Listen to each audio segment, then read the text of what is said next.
I swear you're going to be asking the person sitting next to you. You have a tissue.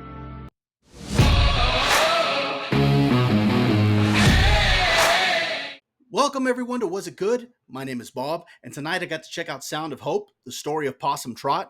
Now, this is a faith-based film that is distributed by Angel Studios, the same studio that distributed Sound of Freedom a year ago. Now, this is not a sequel to that film, but it continues in the same theme of children in need, specifically this time through the foster system. And this is a film that hit very close to home, and I'll get into that a little bit when I get into the review.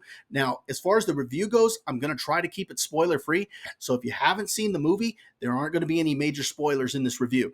Now, if you have seen it, I'd like to know what you thought about it. Why don't you go ahead and share your comments in the comment section below? Let me know what you thought about the film. Did you like it? Did you find it emotional? Did it touch you? I'd really like to know what you think. Don't forget to hit that like button, share the video, subscribe to the channel, and let's get to it. Sound of Hope, the story of Possum Trot, tells the incredible true story of Donna and Rev Martin as they ignite a movement of compassion in their East Texas church for 22 families to adopt 77 of the most difficult to place kids in the foster system. As I said at the beginning of this review, this is a story that hit very close to home because I have experience when it comes to adoption within the foster system. And so because of that, it was a story that touched me. So I might be a little bit biased as I'm giving this review, but let me start with the things that I liked about this film. The first thing I want to say is that the film felt very authentic to me when it came to dealing with adoption within the foster system. Often when you have films dealing with adoption stories, they show the adoption at the very end and then just everything is happy-go-lucky.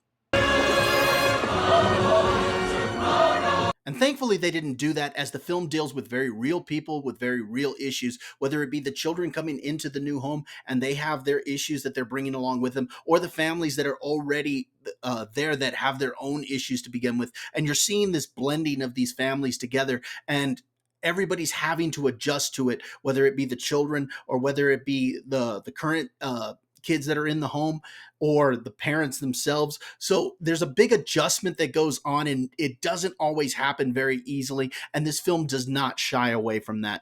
Also, I liked that as a faith-based film, it never became overly preachy at the expense of good storytelling. Instead, it found a very good balance, and you see the role that faith played in these people's lives as it inspired them to go and adopt these children and actually inspire others to become part of the solution and not just talk about it, but to actually make a difference in these kids' lives. And that was kind of the message that was carried throughout the entire film, to actually be a part of the solution, to not just talk about it, but to actually make a difference in the lives of children who need homes and need families. And because of that, I really appreciated what the film was saying. I also think that the film does a pretty good job explaining some of the situations that these kids came from. And then when they get into the homes, the realities that these parents have to deal with as they're trying to help these kids that have come from the foster system.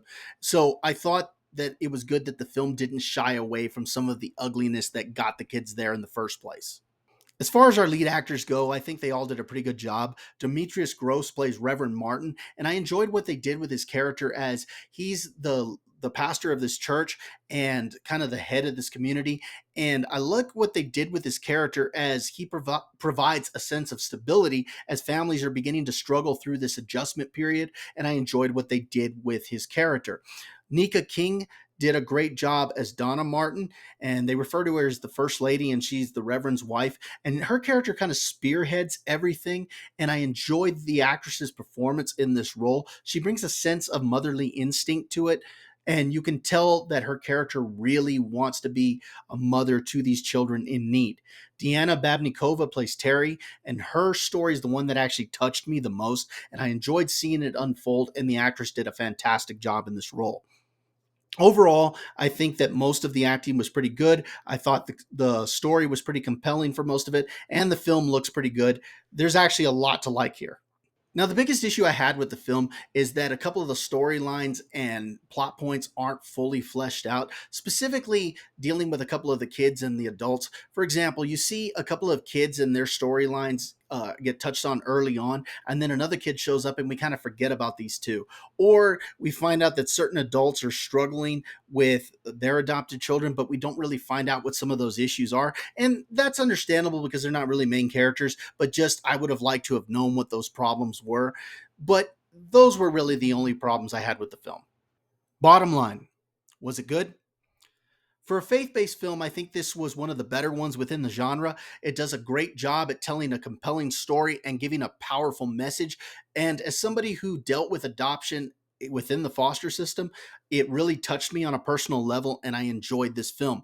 The only downside is I don't think that this is going to have mass appeal the way that Sound of Freedom did, with the controversy as well as word of mouth. But I do think that this film is going to play very well to its core audience, and I very much enjoyed it. Now, if you're still watching this long, I'd like to thank you for joining me. Don't forget to hit that like button, share the video, subscribe to the channel, and we'll see you next time.